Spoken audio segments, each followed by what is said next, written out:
Solving global warming means investing in new infrastructure and building strong communities and creating good jobs. Local governments are leading the nation into shifting to low-carbon economy today in the face of federal inaction. So the feds didn't do it, so that's why they're using the United Nations, and they're using your hapless mayor or city council. Most will have no clue as to what this really is.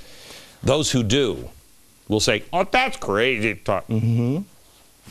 By the way, Center for American Progress receives money from the Tides Foundation as well. Guess who else Tide supports?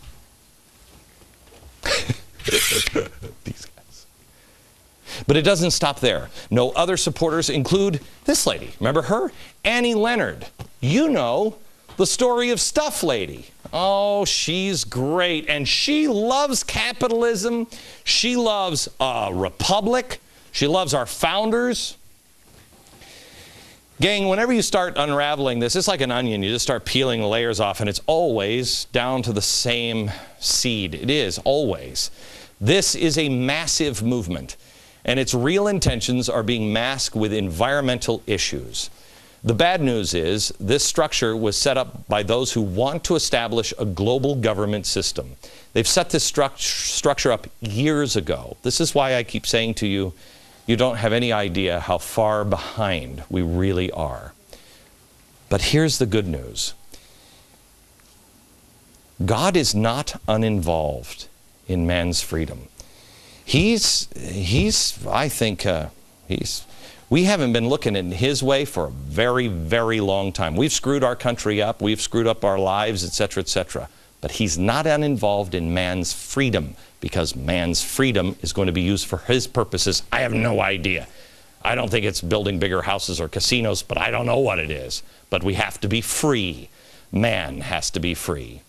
The only reason we found out about this is because there are citizens paying attention to what is going on in their own local communities. We have been paying attention to Washington. We must stand guard on our own communities. Some people now have begun questioning and standing up to what on the surface seems like a harmless initiative just to save the environment. But it is not. Be awake. Spread the word. Watch your local community. The answer will be found with the individual. The answers and the solutions will be found in the local communities. But once they put their fangs into our communities, they'll suck all the blood out of it, and we will not be able to survive. Watch out. I told you before, and boy was I hammered for this. I know now why. When I first warned you about a year and a half ago, watch the words social justice. It's like I said last night, Princess Bride. You keep using those words. I do not think it means what you think it means. They don't. Social justice. A lot of people interpret that in, that's what God wants me to do. Yes. But God wants you to render to Caesar that which is Caesar's. Jesus never said, take the coat off of your back and then give it to the government and have him divide it up and give it to other people. No, that's for us to do. Look for the buzzwords social justice and look for the buzzwords sustainable development. Some people involved may actually have a pure heart and believe in it the way you do. Most do not. Those who want more government controls are never going to come out and say it. They've got to trick you into it. But the more you follow the usual suspects, the more you'll recognize their hallmarks, and the more you can ring the bell and protect your own community. Back in a minute. Well, the results from the National Assessment of Educational Progress is in, and they are really good. I mean, if you define really good by really scary and pathetic. I'm not sure where the breakdown is, but I think it's time to say, doesn't matter. It's a major breakdown. Start from scratch. Are you ready? Only 20% of fourth graders performed at or above the proficient level for eighth graders, or for fourth graders. Eighth graders, it's even worse. Only 17% at at or above the proficient level. And for 12th graders, 12%. A country cannot survive. It cannot survive if we allow this to happen. Michelle Obama said Barack was going to change our traditions and history, and as crazy as that sounds, that ain't that difficult because no one knows it. If you don't know American history, how are you going to save the country? Why is it even worth saving? It's open game to anybody who wants to alter it. Don't think this is a coincidence. Let's look at a couple of the questions. I put one up on the chalkboard here. You tell me. Can you answer? This is for 4th grade. Write the letter each event listed below, correct square on the timeline. Jamestown, the year Jamestown was founded. That would be A. The United States Constitution was written. That would be B, 1787. Christopher Columbus sails to America. That'd be C. Abraham Lincoln announced the Emancipation Proclamation. I don't know. This one's already taken. Hello? Here's another one for 4th graders. What is the purpose of the Declaration of Independence? Remember, these are ones they didn't get. It explained how the new government of the United States would work. No. It explained why the colonies would no longer let England control them. It gave all men and women in the colonies a right to vote. It organized all the people in the colonies into one religion.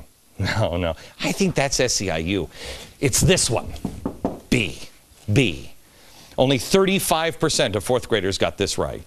Next question for 4th graders. 1787 Constitutional Convention. Northern and Southern delegates debated whether or not slaves would be counted as part of the state's population. Disagreements over this question led to bitter tensions among delegates. To resolve the question, they referred to in the passage delegates agreed to: A, include all male slaves in population totals, include no slaves in population totals, count each slaves as 3/5 of a person in population totals, or count slaves in the southern states but not in the northern states. The answer is 3/5, but no one will teach the reason why. That was to help free slaves. 59% of 8th graders got this one correct. But if you ask them why, I can guarantee you 58% have no idea. 12th grade question. During the Korean War, United Nations forces made largely up of troops of the United States and South Korea fought against troops from North Korea and what? Correct answer, China. Only 22% of 12th graders got that question right. America, the less we know and the less we teach our children, the more power we give to those who wish to challenge and change our lives, control our lives, destroy the Constitution and man's freedom. A lawyer does not go into a defense not knowing any of the facts of the case. How can we go into the trial of the Constitution and freedom without any of the facts? American history is on trial. Do we have the facts? If we fail to teach ourselves and fail to teach our children, we fail our founders, we fail our Constitution, we fail our God. Know your history. Tomorrow we're going to do a show all on history. Know the reasons why America became great. And since for whatever reason it's not happening in our schools and not being taught, you have to step up. You have to be able to make the argument, but make the original argument. Go to glennbeck.com right now and get started. Look for the original argument. I've told you that I'm leaving this program in 12 episodes, 11 and a half episodes now. And it's because I am not going to talk about the problems every day. I'm going to start presenting solutions. And that's not what this network does. They make sure you understand the problem and bring you the news. I need to roll up my sleeves and get involved because I'm a citizen just like you. Well, one of the things that we've tried to do on this program is show you history. Like I told you, tomorrow we are going to do a program all on history. And I just told you a minute ago that kids, they don't know our history now. And some will say, oh, what difference does it make? So why is it important to know history? Well, because there's nothing new under the sun. One of the reasons why we have such a good track record on predicting the future is because we know history on this program. It repeats itself. There is no problem that we're facing today that humanity hasn't faced in the past. Well, except maybe the fact that my kid won't stop playing Angry Birds. Technology changes, but the basic issues that we are facing now as humans, we have always faced. It's a cycle.